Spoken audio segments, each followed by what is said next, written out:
Kabanata 1, walang lasa hindi siya masama. Hindi rin siya pangit. Maayos siyang kausap, may trabaho, may kotse, may insurance. Pero bakit parang wala akong nararamdaman tuwing kasama ko siya? Parang ang safe-safe niya masyado. As in, safe to the point na, nakaka-boring. Yan ang eksaktong thought ni Elle habang naglalakad sa parking lot ng kanilang opisina, hawak ang iced coffee na halos wala ng yelo. Nakatanggap siya ng isa na namang sweet message mula kay Lance, ang lalaking hindi niya masyadong gusto pero hindi rin niya kayang bastyusin. Elle, sana okay ka lang today. If you need anything, I'm just one chat away. Napairap siya. Chat away ka dyan, bulong niya sa sarili. Hindi siya bitter. Hindi rin siya pa-hard to get. In fact, naniniwala siya sa love. Yung legit na love na hindi dahil sa pera, hitsura, o status. Gusto lang talaga niya ng kilig. At si Lance, kahit pa CEO ng isang sikat na gaming company, ay walang kakilig-kilig para sa kanya. Mas nakaka-excite pa ang discounted items sa Shopee kaysa sa convo nila. Pagdating niya sa kotse, nandoon na si Trixie, ang kanyang kaibigan na laging updated sa love life niya kahit wala naman talagang ganap. Hoy, bati ni Trixie, sabay kuha ng phone ni Elle at binasa ang chat ni Lance. Aba, sweet na naman si Mr. Plain Yogurt. Di mo pa rin sinasagot? Kasi nga wala akong maramdaman. Trix, kung ikaw yung kakain ng ice cream tapos nalaman mong lasang yelo lang, kakainin mo pa ba? Depende. Libre ba? Sabay tawa nito. Alam mo, ikaw ang problema. Gusto mo may fireworks agad. Paano kung slow burn yan? Nope. Gusto ko yung pagtingin ko pa lang sa kanya, parang may background music na. Yung tipong this is it. The one. Ganun. Ang taas ng standards mo, bae. Mamaya niyan, mamatay kang single. Mas okay na yun kaysa mabuhay sa relasyon na walang lasa. Sa kabilang dako ng Makati, isang lalaki ang tahimik na nagtatype sa kanyang mechanical keyboard habang nakasabit ang headset na may cat ears. Hindi siya mukhang CEO. Hindi rin siya mukhang corporate boy.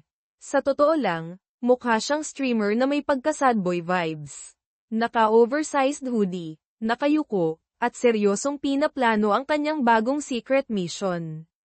Siya si Lance Santiago, ang tinanggihan ng 3 beses ni Elle. At ngayon, hindi na siya magpapakatanga. Gagamitin niya ang kanyang ultimate weapon, disguise. Gagawa siya ng bagong account sa Valorfront, ang online shooting game na kinababaliwan ng mga Pinoy. Papasok siya bilang noob player, walang pangalan, walang porma, walang yabang. Pero may goal, ang makilala ulit si Elle. This time hindi bilang si Mr. Safe, kundi bilang Zoe Shadowo, ang misteryosong streamer na mahilig magbiro, magpatawa, at magpakilig in-game. Binuksan niya ang OBS, tinest ang mic, at nilaunch ang game. Let's go! Time to add a little salt sa buhay ko. Samantala, si Elle ay nasa bahay na. Suot ang panglaro niyang oversized na t-shirt at naka-ponytail habang hinihintay mag-load ang game. Mid-Queen Phi, iyon ang username niya, at kilala siya sa pagiging competitive at outspoken sa Valorfront. Hindi siya yung babaeng nagpapakyut.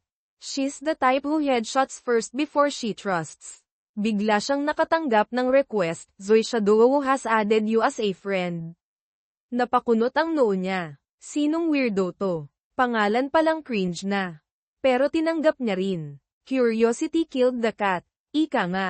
Hindi pa man sila nagkakausap, nagsimula na agad ang laro.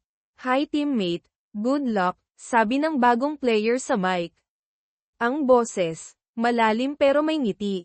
Yung tipong hindi mo alam kung seryoso siya o trip-trip lang. Good luck din, sagot niya, maikli.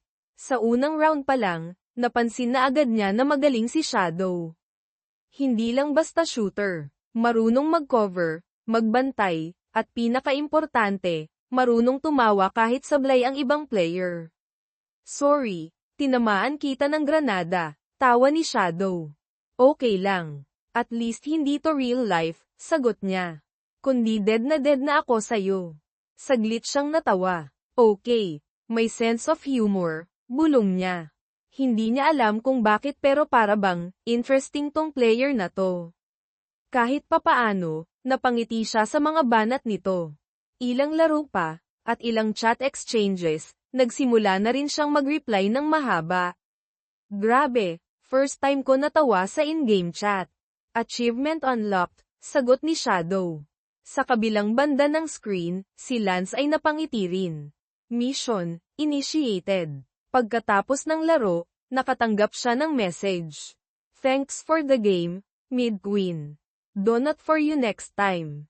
Favorite mo yun diba? Napatigil si Elle. Ha, paano niya nalaman yun? Tinignan niya ang profile ng player. Walang profile pic, walang info. Pero bakit parang kilala siya nito? Kinabukasan, may nakapatong na donut sa mesa niya sa opisina. Walang note, walang pangalan. Pero paborito niyang flavor. Tumitig siya dito ng matagal. At ang tanging naisip niya, may stalker ba ako? O admirer? Hindi siya nag-react. Tahimik niyang kinain ang donut habang nagpapatuloy sa trabaho. Pero sa loob-loob niya, may kilig na unti-unting lumalalim. Samantala, sa penthouse office ng kumpanyang pinagtatrabahuan niya, tahimik na nagmo-monitor ng mga server logs ang CEO na naka-hoodie. Step 1 complete, bulong niya sa sarili. Time for step 2, patunayan sa kanya na hindi ako plain rice, kundi may ulam, may sawsawan, at may pa-dessert pa. Kabanata 2, Donut at Destiny alas 9 ng umaga. Umaambon. Walang masyadong tao sa lobby ng Orion Tech Building. Si Elle, hawak ang payong na may nakasulat na, "Don't talk to me before coffee," ay kasalukuyang nakatayo sa harap ng vending machine, nag-iisip kung white choco ba o matcha latte ang kukunin niya. Hindi pa siya tulog. Ay, mali, hindi pa siya gising. Iba yung tulog sa gising, at sa mga panahong to, ang tanging nagpapakilos lang sa kanya ay caffeine at chismis. Habang pinipindot niya ang selection button, may dumaan sa likod niya. Isang lalaki, matangkad, may dalang mop, may hoodie, at kahit janitor uniform ang suot, parang may presence. Parang hindi siya basta-basta. Napalingon si Elle. Nakasalubong niya ang mata ng lalaki. Ngumiti ito. Yung tipong hindi mo alam kung may alam siya tungkol sa'yo o sadyang friendly lang. Good morning, ma'am, bati nito. Good morning, tipid na sagot niya. Hindi siya snob, pero wala siya sa mood makipag-usap sa kahit sinong lalaking mukhang may abs. Pag-akyat niya sa 3rd floor, napansin agad niya ang donut sa ibabaw ng mesa niya. Parehong brand, parehong flavor, parehong packaging nung una. Walang note, walang pangalan, walang clue. Napailing siya. Stalker na ba to o seryoso lang magpatawa ang universe? Sa kabilang cubicle, sumilip si Trixie. Oy, pangatlong donut mo na yan this week ha. Secret admirer reveal na to for sure. Ano to, Valentine's season. Wala tayo sa K-drama, Trix. E di sa G-drama. G na G ang sender o, sabay turo sa donut. Hindi na siya sumagot. Kinuha niya ang donut at kinagat. Tangina, masarap. Tumingin siya sa paligid. Walang suspicious looking guy. Walang poging intern. Lahat busy sa pag-a-adjust ng Excel spreadsheet nila para magmukhang productive. Pero bago siya bumalik sa trabaho, may tumunog sa headset niya. Message galing kay Zoe Shadowo. Good game kagabi. Nag-enjoy ako. Favorite mo pa rin ba yung choco butternut? Napaatras siya sa upuan niya. Ano ba to, multo? Napasulyap siya sa janitor na naglilinis ng hallway. Napatingin din ito sa kanya. Ngumiti ulit. Okay ka lang ma'am? Tanong nito. Ha? Oo, okay lang. Medyo, ewan. Gutom siguro. Tumango lang ito. Kung gusto mo, may masarap na kape sa pantry sa 5th floor. Nagulat siya. Bakit mo alam gusto ko ng kape? Hindi ko po alam. Hula lang, sabay kindat ng lalaking janitor. Napakunot ang noo niya. Weird. Habang nagtatype si Elle ng report tungkol sa performance metrics ng isang campaign, hindi niya maiwasang tumingin paminsan-minsan sa message ni Shadow. Favorite mo pa rin ba ang Choco Butternut? Gusto niyang tanungin, paano mo alam? Pero sa halip, ang sinagot niya lang ay, wala ka bang ibang flavor? Mabilis ang reply, meron. Pero yan kasi yung unang binili ko para sa crush ko. Noon pa. Natigilan siya. May kung anong kilig na pumasok sa batok niya pababa sa batok ng puso niya. Hindi siya showy, pero ramdam niya ang init sa pisngi niya. Sinagot na lang niya ng corny. Sagot ni Shadow, mas corny yung hindi umaamin. Hindi na siya nag-reply. Sa kabilang banda ng opisina, sa utility quarters ng basement floor, tahimik na nagtatype si Lance sa kanyang backup laptop. Nakalogin siya bilang Shadow. Naka-headset. At habang tinitingnan niya ang maikling convo nila ni Elle, hindi niya maiwasang ngumiti. Progress is progress, bulong niya. Bigla siyang tinapak ni Mang Rudy, janitor din. Nick, break muna tayo. Kape. Nick pangalan niya sa Disguise World. Nick ang tawag sa kanya ng lahat dito sa building. Isang simpleng janitor na tahimik, mabait, hindi nagtatanong, hindi rin nagme-memo. Isa lang siyang normal na tao, na may sikreto. Sumama siya kay Mang Rudy paakyat. At habang papasok sila sa pantry, hindi niya inakalang makakasalubong niya si Elle. Si Elle na may hawak pa ring donut. At nagkakape, na hindi nag-ayos ng buhok. Pero napakaganda pa rin. Literal na napahinto siya. Napatingin ito sa kanya. Oh, ikaw na naman. Ikaw ba talaga yung nagre-recommend ng kape dito? Oo, medyo addict kasi ako sa caffeine. Para hindi ako antukin habang naglilinis. Interesting, sagot niya. Janitor na coffee enthusiast, at minsan, streamer din. Napakunot noo si Elle. Anong sabi mo? Wala. Sabi ko, masarap din yung kape sa left side ng machine. Saglit na katahimikan. Tapos may ulong sa loob ng utak ni Elle. Nick, Zoe Shadow, janitor na mahilig sa donut, streamer. Kumabog ang dibdib niya. Pero mabilis niyang kinagat ang donut para hindi siya makapagsalita pa. Sa hallway pabalik ng office, hindi mapakali si Elle. Parang nabuo sa utak niya ang isang theory. At kung totoo man ang iniisip niya, may posibilidad na si Nick, ang janitor, ay si Shadow. At kung si Shadow nga siya, ibig sabihin, si Lance. Pero imposibleng si Lance. Mayaman yun. Hindi magpapanggap na janitor yun. Di ba? Kabanata 3, mga teorya. TINIK at T-time nasa opisina si Elle pero wala sa focus. Sa halip na tapusin ang report tungkol sa Q2 client retention, abala ang utak niya sa project, tuklasin kung si Nick ba si Shadow. Hindi niya rin alam kung bakit apektado siya. Hindi naman niya crush si Nick. Hindi rin siya naniniwala sa Destiny. Pero kung si Nick talaga ang streamer na nagpapadala ng donut sa kanya, ibang usapan na yun. Mahirap nang hindi kumilos. Baka maunahan siya ni Trixie, o mas malala, ni receptionist girl na mahilig mag-selfie sa CR. Gumawa si Elle ng checklist. Hindi literal, mental lang. Una, parehong boses. Si Nick at si Shadow may malalim na boses na parang hinagod ng mantikilya. Parang pang-ad ng coffee brand. Pangalawa, parehong vibe. Tahimik, pero witty. Minsan parang wala lang, pero biglang magpapasabog ng banat na tipong pang Twitter viral. Pangatlo, donut. Paulit-ulit na donut. Laging tamang flavor. Walang palya. Ang catch. Janitor si Nick. CEO si Lance. Paano magiging si Nick si Shadow, kung si Shadow si Lance, at si Lance ay, teka lang, nalito na siya. Pero sige lang. Ang importante, mag-imbestiga. Pagkatapos ng lunch, sinadyang bumaba si Elle sa pantry kung saan madalas daw mag-break si Nick. Pagpasok niya, ayun nga siya. Nakaupo sa dulo, tahimik, may hawak na book na walang cover. Anong klaseng hipster? Lumapit siya na parang wala lang. Oy, casual niyang bati. Tumingala si Nick, medyo gulat. Ma'am Elle, good afternoon po.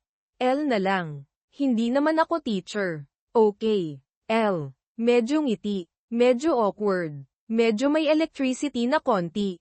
Char. Anong binabasa mo? Tanong niya habang nagbubuhos ng 3-in-1 sa baso. Guide sa game. May tournament kasi yung pinsan ko. Tinutulungan ko siya minsan. Game. Aha. Score na naman. Anong game? Tanong niya pakol. Valorfront. Boom. Confirmed. Hindi pa. Pero umuusbong. Laro ka ba? Tanong ni Nick. Minsan. May kilala akong streamer na nag-invite sa akin magduo. Ayos yan. May mga streamer na magagaling magturo. Oo nga. Mabait din. Medyo corny nga lang. Pero, charming. Napatingin si Nick. Napakamot sa batok. Corny. Ha? Bulong nito. Narinig ko yan. Sabay sulyap ni El. Kung di mo siya kilala personally, papatulan mo ba? Tanong bigla ni Nick. Sagot ni El, depende. Kung totoo lahat ng sinasabi niya. Kung hindi siya poser. Kung hindi siya, nagpapanggap. Nakatingin siya diretso sa mata ni Nick habang sinasabi yun. Si Nick naman, umubo ng kaunti. Wala naman sigurong taong nagpapanggap sa panahon ngayon. Lalo na kung gusto talaga nila yung tao. Talaga lang ha. Oo, kasi kung seryoso ka, hindi mo na kailangang magkunwari para mapansin. O baka kailangan. Depende sa status nyo sa buhay. Silence. As in, literal na katahimikan. Seryosong moment, bigla. Gusto mo ng donut? Tanong ni Nick, biglang palate topic. Napakagatlabi si El. Depende. Same flavor. Oo, galing sa dati mong paboritong tindahan. Pinayla ko pa yan sa kabilang kanto. Tumango si El at tinanggap ang donut. Isang kagat. Isa pang point sa checklist. Kinagabihan, nag-online si El. Bago siya makapasok sa game, may chat na agad si Shadow. Nasa pantry ka kanina, di ba? Napapitlag siya. Paano mo nalaman? Reply niya. May kaibigan akong janitor. Nakita ka raw. Umiling si El. Lumalalim na ang conspiracy theory ko, bulong niya sa sarili. Sa kalagitnaan ng laro, tinanong niya si Shadow, nagsisinungaling ka ba? Sagot ni Shadow, sa laro o sa buhay? Sa tunay na pagkatao mo. Taipang. Pero walang reply. Natapos ang game. Wala pa rin. Napakunot noo si El. Na-offend ba siya? O, napansin niyang tama na siya. Kinabukasan, may bagong donut sa mesa. Iba ang flavor. Iba ang box. Pero may note na this time, kung mali ang lasa, palitan natin bukas. Pero sana yung tiwala, wag muna. Hindi siya ngumiti. Hindi siya kinilig. Pero ramdam niya ang init sa loob ng dibdib niya. Hindi sa donut, sa effort, sa thought, sa posibilidad. Bago matapos ang araw, nilapitan niya si Nick habang naglilinis ito sa hallway. Nick, yes. Ikaw ba si Shadow? Diretso. Walang paikot-ikot. Saglit na tumahimik si Nick. Tapos ngumiti. Hindi ako si Shadow. Pero gusto kong maging dahilan kung bakit ka napapangiti habang kachat mo siya. Biglang commercial break ang pakiramdam. Yung parang hinto ang mundo. Yung tipong kung may background music, papatugtugin na yung, dahil sa'yo. Pero walang tugtog. Walang halik. Walang confession. Wala pa. Kasi si El, hindi pa sigurado kung ano ang nararamdaman niya. Pero isa lang ang alam niya, hindi siya galit. Hindi rin siya natatakot.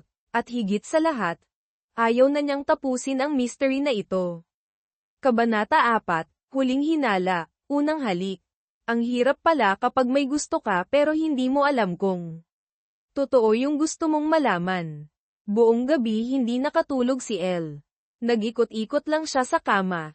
Sinubukang magbasa, manood ng mukbang, at kahit ASMR ng paglagas ng dahon, walang epekto. Sa isip niya paulit-ulit ang tanong, si Nick ba talaga si Shadow? At kung oo, anong dahilan niya? Kinabukasan, kahit wala pa sa mood, pumasok siya sa opisina. Nakangiti si Trixie habang binibigyan siya ng kape. Ang fresh mo today, parang kinilig sa panaginip. Panaginip nga, kasama yung mop ni Nick. Oh, may name drop. So aminado ka ng may something. Wala. Investigative lang to.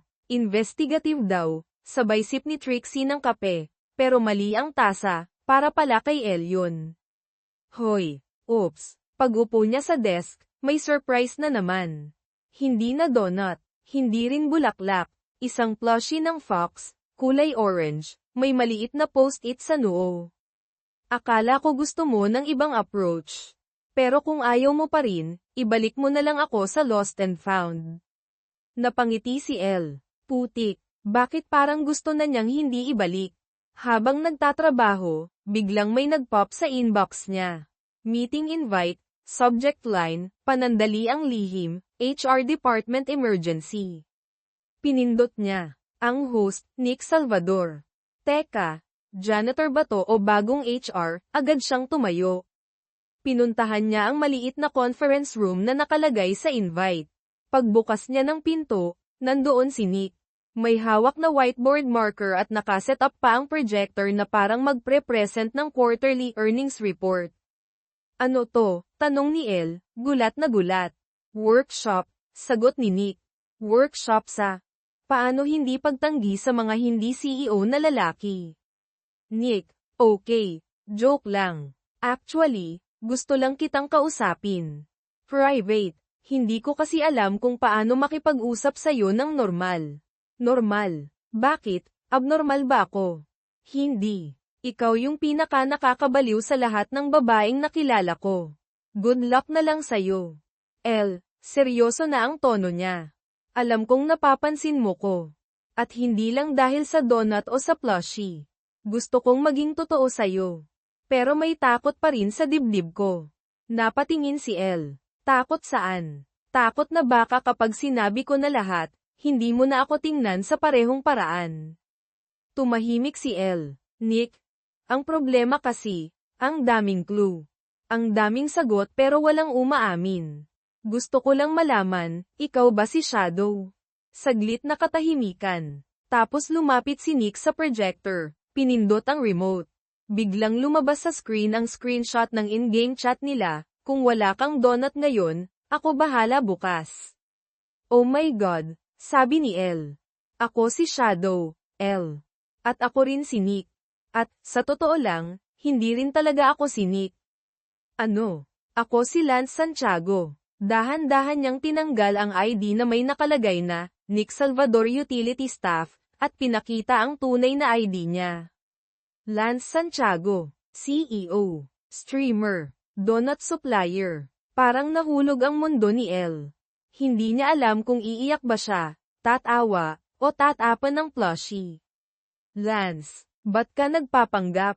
Para makita ko kung paano ang mga tao kapag hindi sila tinatrato na parang boss sila. At, para makita ko rin kung paano mo ako titignan, kung wala akong pangalan, titulo, o kotse. Hindi agad nagsalita si El. Tapos bigla, punyeta ka, deserve ko yan. Bakit hindi mo sinabi agad? Dahil natakot ako, at umasa, na baka kahit janitor lang ako sa tingin mo, may chance pa rin akong mahalin mo. Gago ka pala Naka-4 na donut ka na, di ka pa rin umaamin. Gusto ko kasi ng dramatic reveal. Biglang natahimik ang kwarto. Tinitigan ni El si Lance, si Nick, si Shadow. Lahat ng persona nito, lahat siya. Isa lang pala. At sa lahat ng kalokohan niya, isa lang ang hindi mabura sa isip ni El.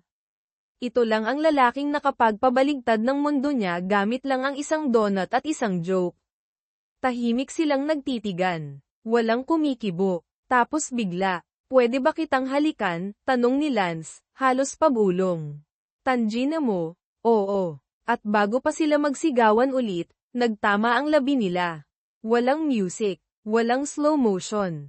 Pero ramdam mo ang electricity na parang brownout tapos biglang bumalik ang ilaw.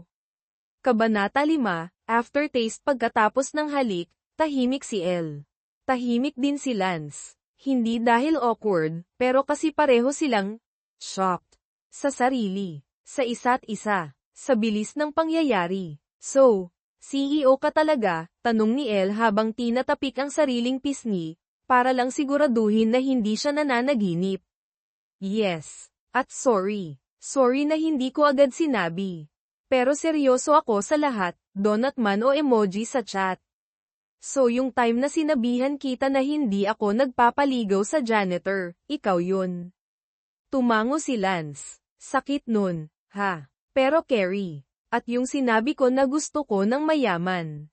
Oo, yun din. Shit nga. Naglakad-lakad si Elle sa loob ng conference room. Parang tinamaan ng caffeine overdose ang buong pagkatao niya. Emosyonal, galit, kilig, nalilito. Gusto niyang sapakin si Lance, pero gusto rin niyang yakapin. Gusto niyang tumakbo palabas, pero gusto rin niyang manatili. You know what's annoying? Sabi ni Elle. Ano? Yung kahit naloko mo ako, kahit ilang beses mo akong ginago with all your aliases, ang pogi mo pa rin sa paningin ko. Wala na akong pake kung pogi ako sa paningin mo. Ang mahalaga, gusto mo rin ako. Who said I like you? Yung lips mo. Gago. Sabi mo oo, kanina diba? Emosyon lang yun. Don't assume. Umupo si Elle sa mesa, nakakunot ang noo. I need air. I need silence. I need carbs. Tumawa si Lance. Gusto mo ng pansit canton. Huwag kang matalino sa panahong ganito. Bigyan mo na lang ako ng space. Okay, I'll give you space. Pero please, wag mong i-block si Shadow. Block kita eh. Deserve ko rin yun. Kinabukasan, hindi pumasok agad si Elle.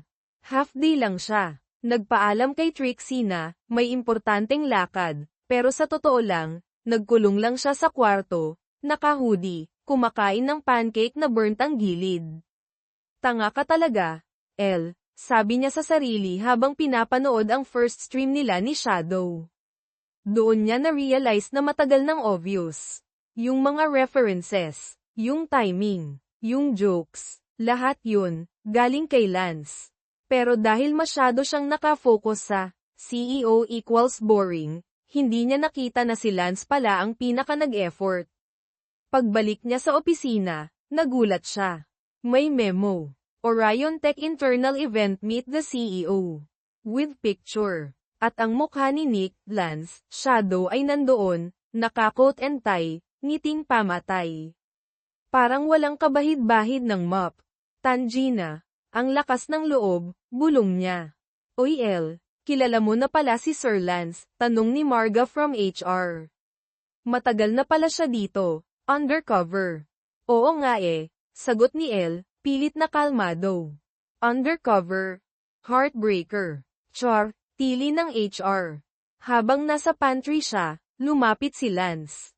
CEO mode on. Elle, pwede ba kitang makausap? Sure. Pero kung magso-sorry ka na naman, huwag na. Dami mo ng kota. Hindi lang sorry. Gusto kitang tanungin. Ano? Pwede ba kitang ligawan? Bilang CEO, wow. So may version ka na ring janitor, streamer, at ngayon CEO, may next version pa ako. Ano? Asawa. Natawa si Elle. As in, tawa na parang nawalan ng preno. Putek ka. Grabe ka. So, ano? Tanong ulit ni Lance. Tumigil si Elle sa pagtawa. Tumingin sa mata ng lalaking pinakamagulo pero pinakagusto niya. Ligawan mo muna ako ulit. This time, walang disguise. Walang alias. Walang donut. Paano kung may plushie? Sige, plushie pwede. Deal. At doon nagsimula ang Phase 2 nanograms panliligaw ni Lance, bilang siya na mismo. Hindi na si Nick. Hindi na si Shadow. Si Lance Santiago, CEO na literal nagmop ng sahig para mapansin ng babaeng ayaw sa lalaking boring. Pero bago pa man maging fairy tale ang lahat, may paparating. Isang taong may hawak ng past ni Lance. At handa siyang ibunyag ang isang lihim, na baka ikasira ng bagong binubuong mundo nila ni Elle. Kabanata 6, Gold Digger. Ghost, gawin nating lahat. Isang linggo na ang lumipas mula nang umamin si Lance ng lahat. Officially, hindi pa sila. Pero unofficially, para na silang nagde-date. May pa-coffee si Lance tuwing umaga, hindi na donut. Kasi healthy living daw si Elle, may mga lunch date silang, accidental, na laging nauuwi sa tawa at kwentuhan, At gabi-gabi pa ring naglalaro online, pero gamit na ni Lance ang tunay niyang boses, pangalan, at pagkatao. Wala na si Shadow. Wala na si Nick. CEO na lang. Pero may isa pang hindi nawala, ang chismis. Oy, si El raw ang bago ni Boss Lance. Grabe, ang bilis. Akala ko simple lang siya. E di siya na. Ang galing mang-akit ng CEO, gold digger vibes no. Si El, hindi man sinasabi, naririnig ang lahat. Sa pantry, sa banyo, sa elevator, parang background noise na hindi mo ma-mute. Pero ang pinakamasakit, hindi niya alam kung paano i-defend ang sarili nang hindi mukhang guilty. Hindi naman siya nanghingi ng anything. Hindi niya rin sinadya, pero bakit ganun, bakit sa mata ng iba, automatic mali. Isang hapon, habang naglalakad siya sa hallway, nadaanan niya ang 3 interns na biglang natahimik. Obvious na pinag-uusapan siya. Napatigil siya. Tumingin sa kanila. Hi, may tanong ba kayo? Wala po, Ma'am El. Sure. Akala ko may kailangan kayo. O baka may gusto kayong i-chat sa GC para di halata. Nako, hindi po, promise. Good. Kasi kung may issue kayo, sabihan nyo na lang ako diretso. Huwag na yung para tayong high school. At umalis siyang nakataas ang noo, pero mabigat ang dibdib. Pagbalik niya sa desk, nandoon si Trixie. Naririnig ko yung bulungan. Kailangan mo ba ng alibay, lawyer, o blowtorch? Wala. Kailangan ko lang ng isang araw na walang tsismosa. Girl, di huso yan sa Makati. Napangiti si El kahit papaano. Pero mabilis ding nawala ang ngiti niya nang biglang nag-pop up ang isang mensahe mula sa unknown sender. Kilala mo ba talaga kung sino ang nilalandi mo? May kasamang picture. Si Lance. May kayakap. Babaeng morena, naka-black dress, naka-heels. Mukhang event photo. Hindi intimate, pero sapat para mabasag ang mood. Who the F *CK? Binulong ni El. Tiningnan niya ang email. Address. Random lang. Wala ring signature. Pero sa subject line, from someone who knows his real story. Kinagabihan, hindi sumipot si Lance sa usual online gaming nila. Nag-chat lang, sorry, emergency sa board meeting. Bukas tayo mag-usap. Simple lang. Pero para kay El, hindi na yun simple. Hindi na yun sapat. Kinabukasan, pumasok siya sa opisina ng maaga. Hindi pa 8 AM pero andan na siya. Hindi para magtrabaho, kundi para hanapin ang sagot. Pagkaakyat sa penthouse floor, sinalubong siya ng assistant ni Lance. Ma'am El, may meeting pa si Sir. Pero sabi niya, hintayin ka raw niya sa office after. Okay lang, sagot ni El. Maghihintay ako. Pero ayokong meeting. Gusto ko yung totoo. Mga ilang minuto pa, lumabas na si Lance. Nakangiti, pagod. Pero ngumiti pa rin. Hey, you came early. Yeah, I need answers early too. Pumasok sila sa office. Tahimik, malamig ang aircon. Mainit ang tensyon. May nag-email sa akin, panimula ni El. May pinadalang picture mo, with another girl. Napatingin si Lance. Hindi gulat, pero hindi rin alerto. Alam ko na siguro yan. Sino siya? Si Bianca, ex ko. PR head ng dating partner company namin. We dated 3 years ago. And now, wala. She moved abroad. Last time we talked, may fiancé na siya. Pero baka siya rin ang nagpadala ng email. Tahimik si El. Bakit naman niya gagawin yun? Because, I ghosted her. Boom. Literal. Tumama ang linya sa dibdib ni El. You what? I ghosted her. No explanation. No closure. I panicked. I wasn't ready. I know. Asshole move. You think, I'm not proud of it. Pero natuto ako. And I swore, if I ever like someone again, I'll do better. Kaya nga ginawa ko to lahat sa'yo. Kahit palpak, kahit komplikado. Tinitigan siya ni El. So, what makes you think I won't be your next Bianca? Because you're not her. And I'm not that guy anymore. Matagal ang katahimikan. Tapos, tumayo si Elle. Lumapit sa kanya. One condition. Ano yon? Kung may skeletons ka pa sa closet, ilabas mo na lahat. Ayoko ng surprise. Deal. At kapag may nanira pa sa atin, ako bahala. May legal team ako. Good. Kasi kung may isa pang picture na ipadala sa akin, baka ako na ang mag-ghost sa'yo. Ngumiti si Lance. Understood, Commander. Dismissed, Private. At sa wakas, lamambat ang hangin.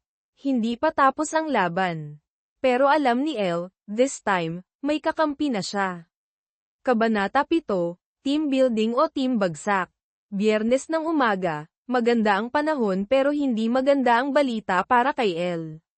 Habang nakaupo sa desk at nagkakape, biglang dumating si Trixie, dala ang memo na mukhang galing sa langit o impyerno. Hoy Elle, nakita mo na ba to? Tanong ni Trixie, todo ngisi. Kung yan na naman yung wellness program kung saan pinili tayong mag-zumba sa parking lot, no thanks. Hindi, bae. Mas malala. Or better, depende sa trip mo. Team building daw. Overnight. Sa Tagaytay. With Sir Lance as project head. Wait, what? Napatigil sa paghigop si Elle. Oo girl. Kasama tayo sa Core Innovation Group, kuno. At guess what? Kailangan daw natin mag-present ng bagong project pitch, in pairs. Let me guess. Ang pair ko ay 3 guesses, 0 suspense. It's Mr. CEO/donut supplier/ex-janitor. PUTEK. Wala pang 2 oras, may pamiting na agad si Lance sa conference room.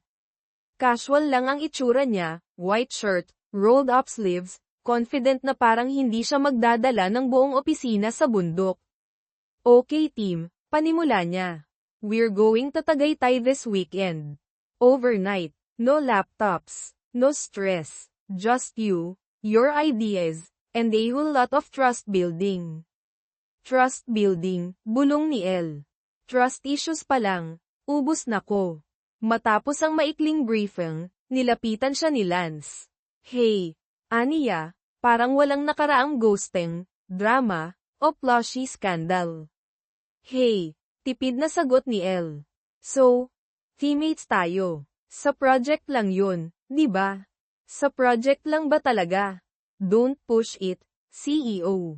Copy that, teammate. Dumating ang Sabado. Tagaytay vibes. Malamig ang hangin, mainit ang tsismisan sa loob ng van habang papunta.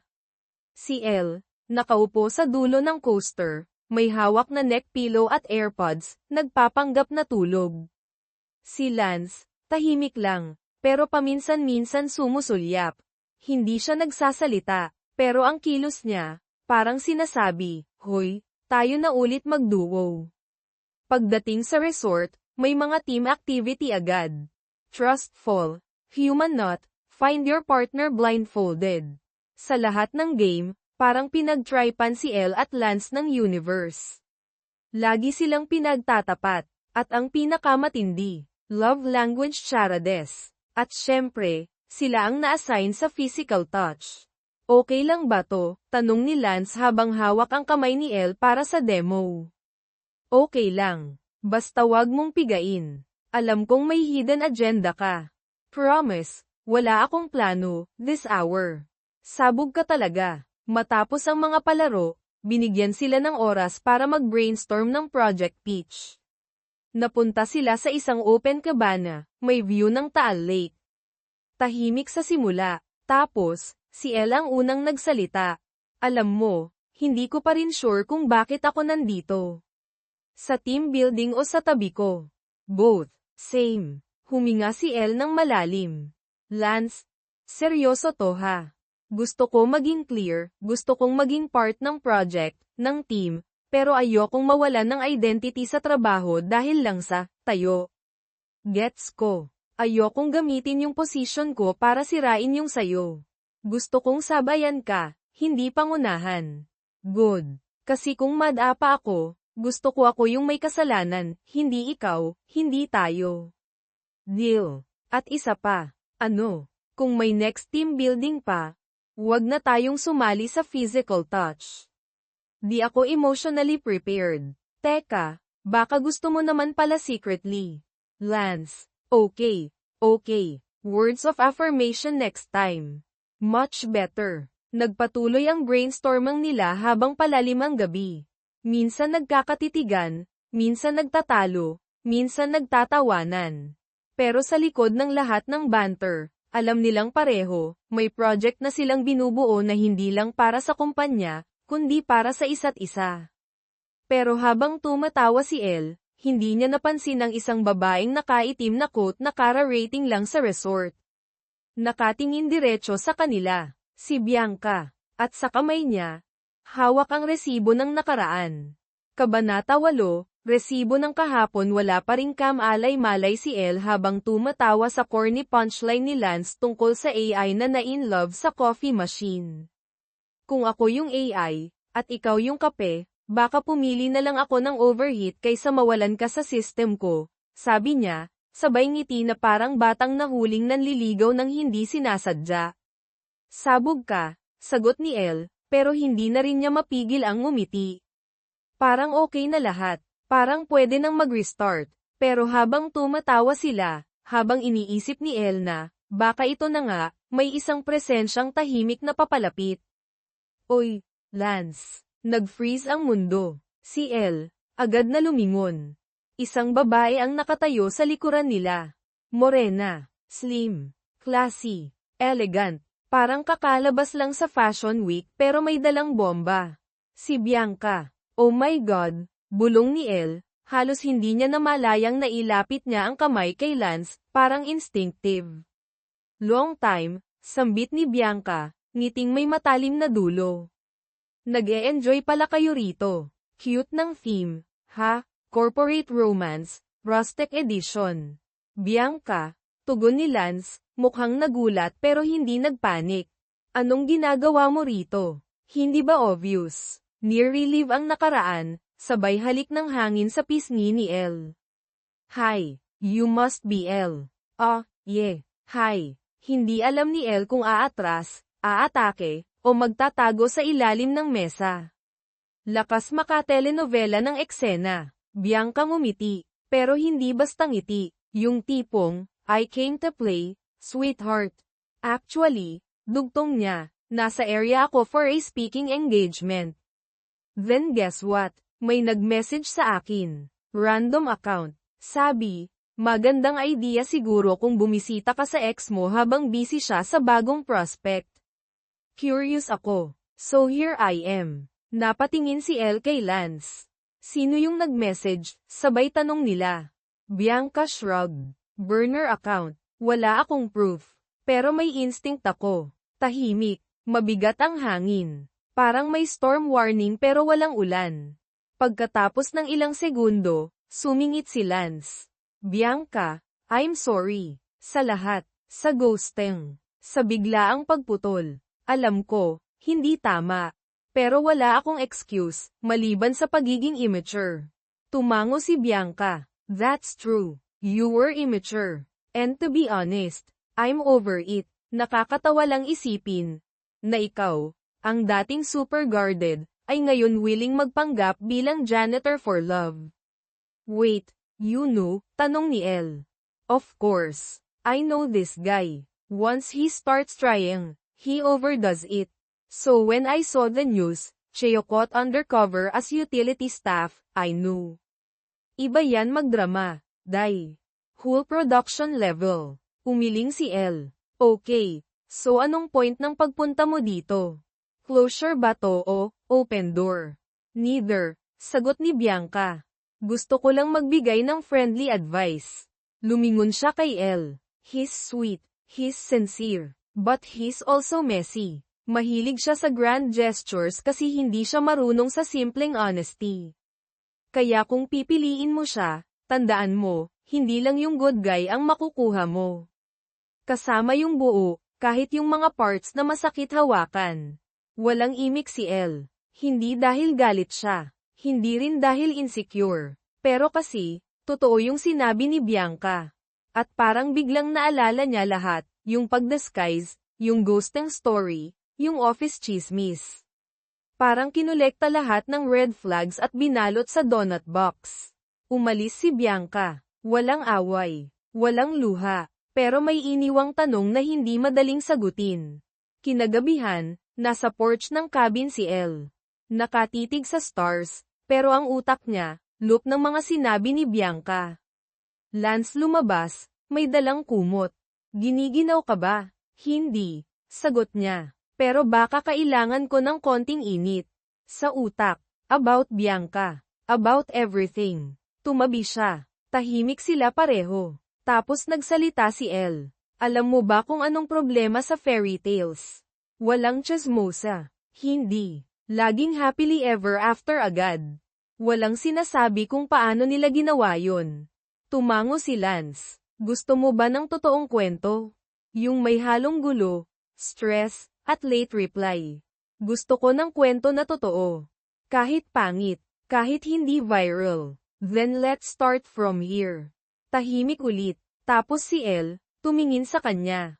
Pero Lance, one more lie, kahit maliit, baka hindi ko nakayanin. Tiningnan siya ni Lance. Diretso. Walang palusot. Then I'll tell you something now. Something I haven't told anyone. Okay. Shoot. I kept one more identity. Napakunot noo si Elle. What? I used to be a food vlogger on TikTok.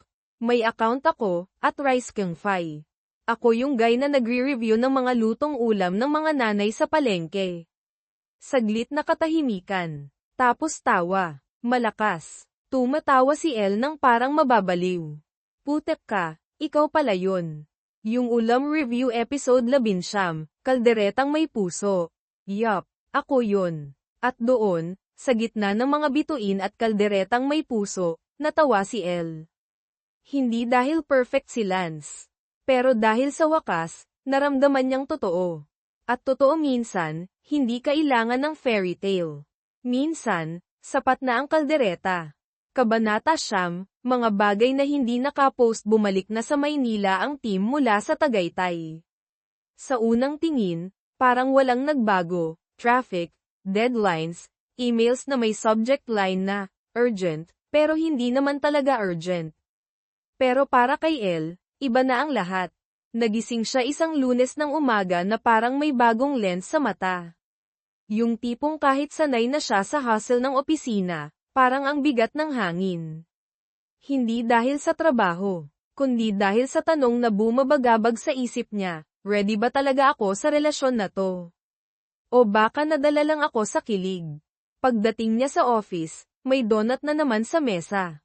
Classic choco butternut. May maliit na note. No pressure. Just sweetness. Simple. Maikli. Pero nagdala ng bigat. Sa loob ng araw, hindi niya agad kinausap si Lance.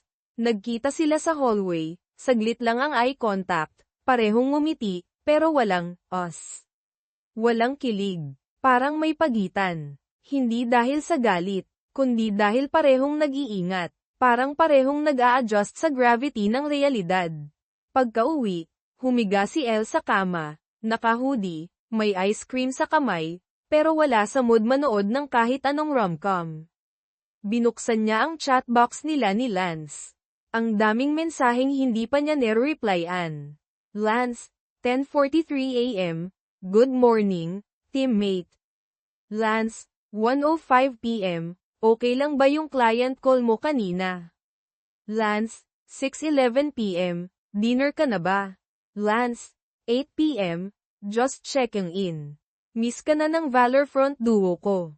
Napangiti siya. Ang kulit nito, naisip niya.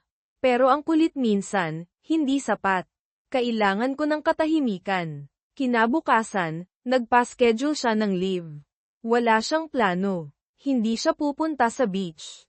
Hindi siya mag-a-only Samgyup. Gusto lang niyang huminga. Gusto niyang malaman kung ano ba talaga ang gusto niya. Nagpunta siya sa favorite niyang lugar, isang maliit na coffee shop sa loob ng lumang bookstore. Tahimik, walang music na maingay, walang tao na machika. Perfect para sa isang existential soul-searching moment. Umorder siya ng usual, hot mocha, no sugar, extra foam. Naupo sa sulok, binuksan ang notebook niya. Hindi laptop, notebook talaga. Ballpen. Sulat kamay. Old school. At sinimulan niyang isulat, bakit ko gusto SI Lance, mabait siya, may effort, as in level 100 effort, marunong makinig, matigas ang ulo pero marunong umamin, nakakatawa siya kahit hindi trying hard, totoo siya. Kahit madaming palingon-lingon tumingin siya sa listahan. Sapat na ba to para sabihin mong, sige, ituloy na natin? O kailangan mo pa ng spark? Pero spark lang ba ang hanap niya? O stability na hindi pa bibo, hindi pang Instagram, kundi yung tahimik pero buo? Naputol ang pagmumuni-muni niya nang may dumating na matandang lalaki, mukhang retired professor, na upo sa kabilang mesa. May binuklat itong libro. Pareho silang tahimik, pero parang may koneksyon. After a while, napatingin sa kanya ang matanda. Maganda ba ang sinusulat mo? Tanong nito. Hindi ko pa alam, sagot niya. Sinusubukan ko lang maging honest. Ngumiti ang lalaki. Sa pag-ibig, hindi kailangan ng matinding salita. Kailangan lang ng tamang tanong. Ang tanong mo ba ay, mahal ko ba siya, o safe ba ako sa kanya? Napaisip si Elle. Bakit hindi pareho? Pero hindi na niya tinanong. Kasi sa totoo lang, yung tanong na yun, sapat na para gisingin ang loob niya. Tumayo siya. Kinuha ang kape. Lumabas ng bookstore. Tinext si Lance. Elle, pwede ba tayong mag-usap? In person. Walang donut. Walang plushie. Just us. Lance, nandyan ako sa baba. Napalingon siya. At literal nga, nasa labas ng bookstore si Lance. Nakaupo sa bench, may hawak na libro rin. Akala ko pupunta ka rito, sabi niya. So inunahan na kita. Umupo si Elle sa tabi niya. Tahimik ulit, hangin lang at usok ng kape ang nag-uusap. Gusto kita, panimula ni Elle. Pero takot din ako. Takot saan? Takot na baka ang ganda lang ng kwento natin kasi kakaiba, kasi dramatic, kasi masarap sa simula. Pero paano pag wala na yung twist? Paano pag simpleng araw na lang? Ganun talaga. Ang totoong kwento hindi araw-araw may fireworks. Exactly. Pero kung ako ang kasama mo sa araw na walang fireworks, okay lang ba yun? Hindi agad sumagot si Elle. Tumingin siya kay Lance, sa lalaking minsang naging janitor, streamer, CEO, ghoster, gifter ng plushie, donut dealer, at ngayon, tao lang. Walang disguise, walang eksena. Okay lang, sagot niya. Basta wag mo akong iwan sa eksena ng credits. Gusto ko kasama ka hanggang behind the scenes. Ngumiti si Lance. May sequel pa tayo, di ba? Tumango si Elle. Basta walang spin-off na may ibang babae. At doon, sa gitna ng Maynila, walang fireworks, walang violins, walang confetti, pero may 2 taong sabay na huminga. Totoo. Tahimik, pero buo. Kabanata 10, hard launch kung hard launch Lunes. Back to work. Pero sa isip ni Elle, parang linggo pa rin, yung tipong ayaw mo pa bumangon, gusto mo lang manatili sa isang tahimik na bangko, may kape sa kamay, at isang lalaking CEO na hindi mo alam kung boyfriend mo na ba o emotional investment lang. Pero dahil may sweldo sa dulo ng buwan, bumangon siya. Pagdating sa opisina, parang lahat ay may radar. Halos lahat ng tingin ay may laman. May mga subtle smirk. May mga tanong sa mata na hindi tinatanong pero ramdam mong gusto nilang itanong. So, kayo na? Sa pantry, nilapitan siya agad ni Trixie, bitbit ang 2 cup ng kape at isang bag ng chismis. Girl, confirmed na ba to? Sabay pakita ng screenshot galing sa company group chat, isang blurry pic ng 2 nilang silhouette, nakaupo sa bench, magkatabi, magka-shoulder touch, may coffee cup at ngiti. Caption, mukhang may love story IRL si CEO ah. Sinong kumuha niyan? Hidden cam. CIA, tanong ni Elle, shock pero hindi surprised. Wala tayong privacy dito, no? Baka si Bianca, nakaset up pa rin ng mga spy. Stop, don't summon the ghost. Habang naglalakad si Elle pabalik sa workstation niya, binati siya ni Lance sa chat. Lance, CEO boss mode, Team meeting. 10 a.m. Big room. May announcement. Announcement, tanong ni Elle kay sarili. Huwag mo sabihing proposal agad. Gago ka talaga. 10 a.m. conference room kompleto ang department. Naka-projector. May note si Lance. Very CEO mode. Wala kahit bahid ng naglaro ng Valorfront kagabi. Tumabi si Elle sa gitna ng upuan, between Trixie at accounting boy na amoy eucalyptus. Okay team, panimula ni Lance. First off, great job sa Q2 performance. Tumataas ang engagement rate, client retention, at most importantly, team synergy. May ilang nagpalakpakan, may ilang ngumiti. Lance continued, dahil dyan, may bagong project tayong ilo-launch. Codename, Heartline. Tahimik, curious faces. Heartline is a cross-platform app na tutulong sa users na i-track ang emotional journey nila araw-araw, like a mood journal, pero mas intelligent, mas interactive. Think AI meets therapy, meets kalad ka rin best friend. Wow! Bulong ni Trixie. Ang lalim. Pati emosyon ini-export na natin. Lead dev natin si Drew. Creative strategy, si Elle. Sabay tingin ni lahat kay Elle. Hindi niya alam kung matutuwa siya o matataranta. Wait, ako, bulong niya kay Trixie.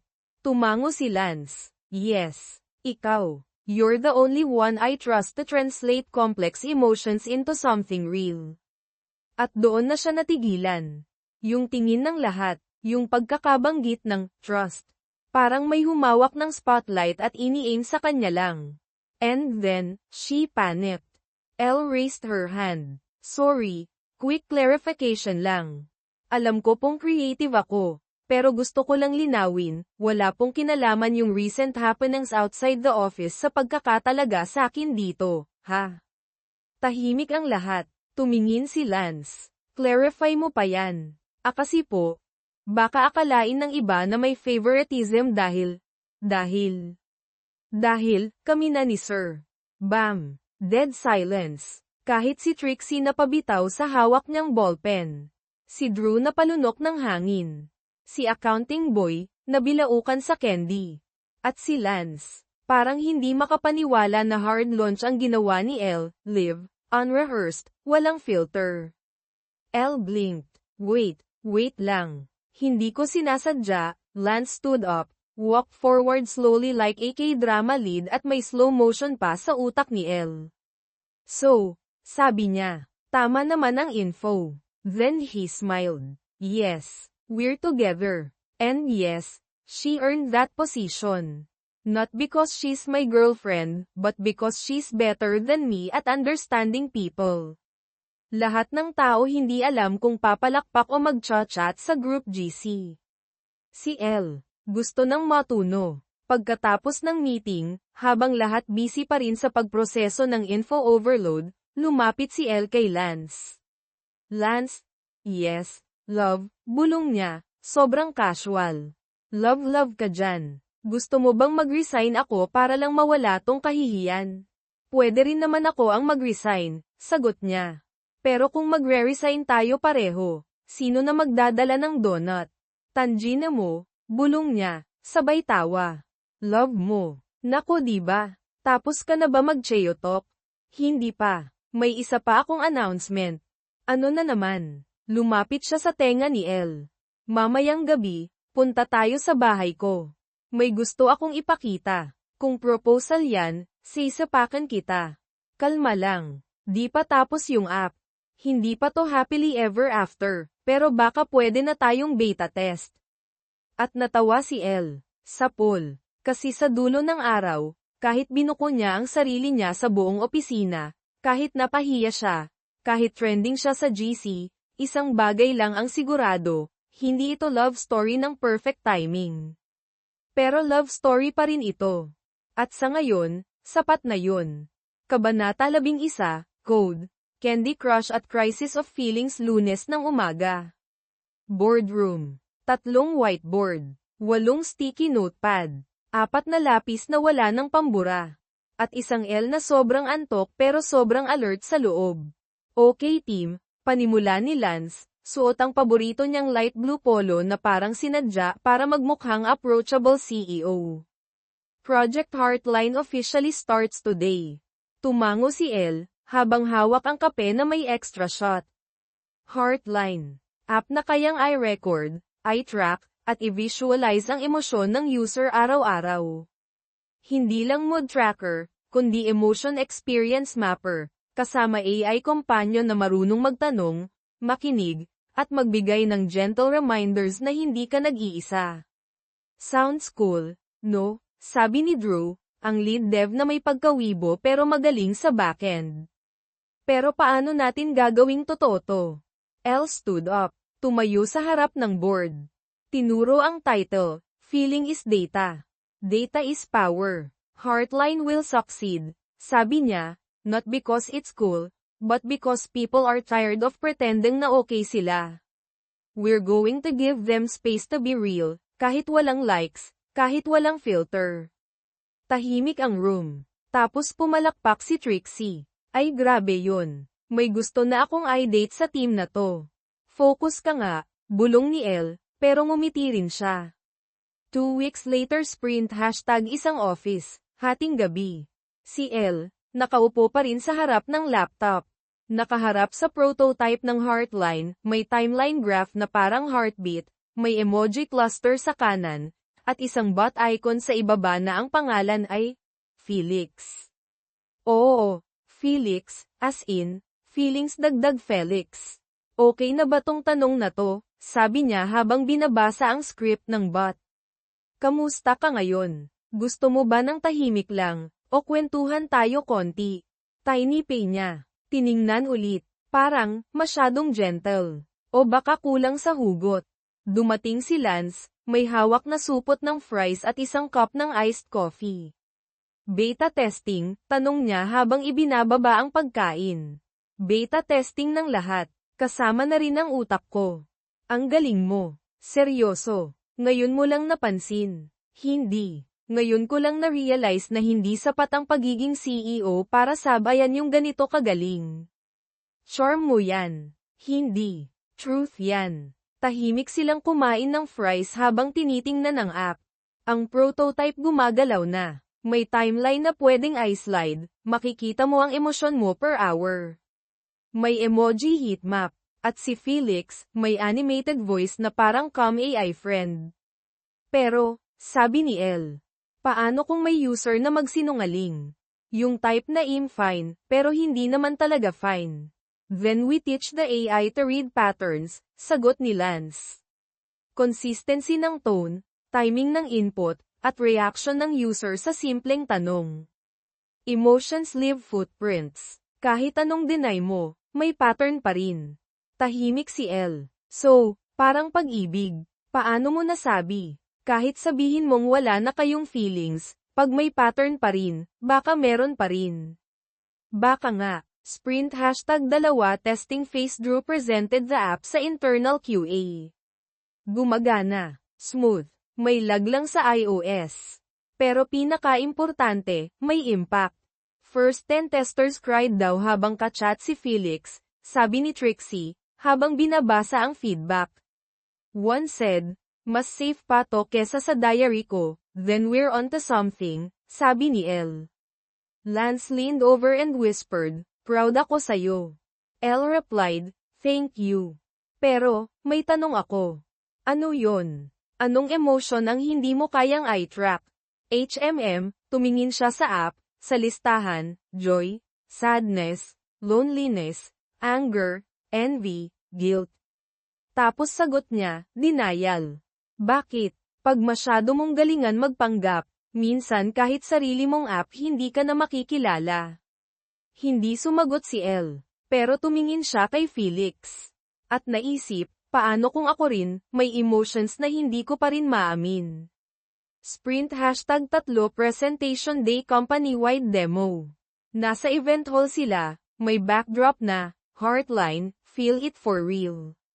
Elle ang magsasalita, habang naglalakad siya papunta sa stage, naramdaman niya yung kabang hindi galing sa pressure, kundi galing sa personal na bigat.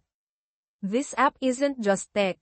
It's me. My real thoughts, my fears, my attempt to make space for what people refuse to say out loud. She breathed in. Hi everyone. I'm Elle. And I want to ask you, when was the last time you were honest about what you feel? Tahimik ang crowd. Heartline is not about tracking happiness. It's about tracking truth. Kasi hindi araw-araw masaya. At hindi laging okay lang. Pero kung may lugar ka para sabihin yun, kahit up lang, baka mas madali na tayong magpatawad sa sarili at sa isa't isa.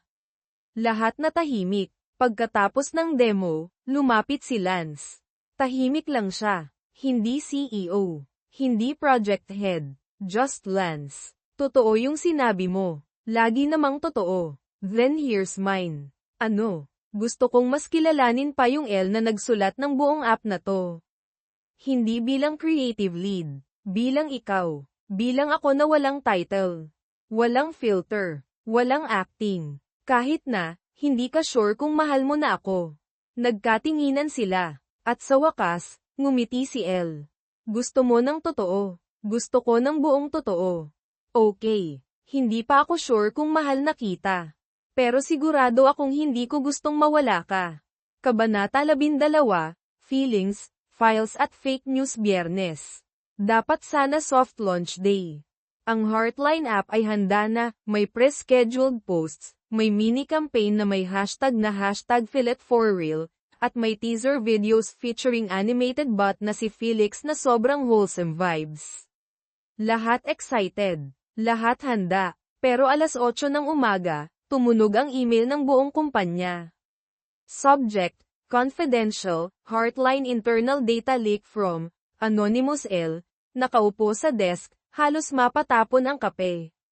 Binuksan niya ang email. Sa loob, isang Google Drive link, may label na, Raw AI Logs, User Testing Phase. Putep, binuksan niya ang file. Dozens of lines, conversations, entries, emotions, thoughts. Ilan dito, test logs ng mga empleyado sa internal QA. May mga mensahe na sobrang personal, I hate pretending I'm okay. Every Monday, I want to disappear. I still check my ex's IG kahit may asawa na siya. Nagpapanggap lang ako sa opisina. I feel so replaceable. Elf Rose. Hindi to bug. Hindi to marketing fail. Leak to. Leak ng emosyon. Biglang tumawag si Drew. Panic mode.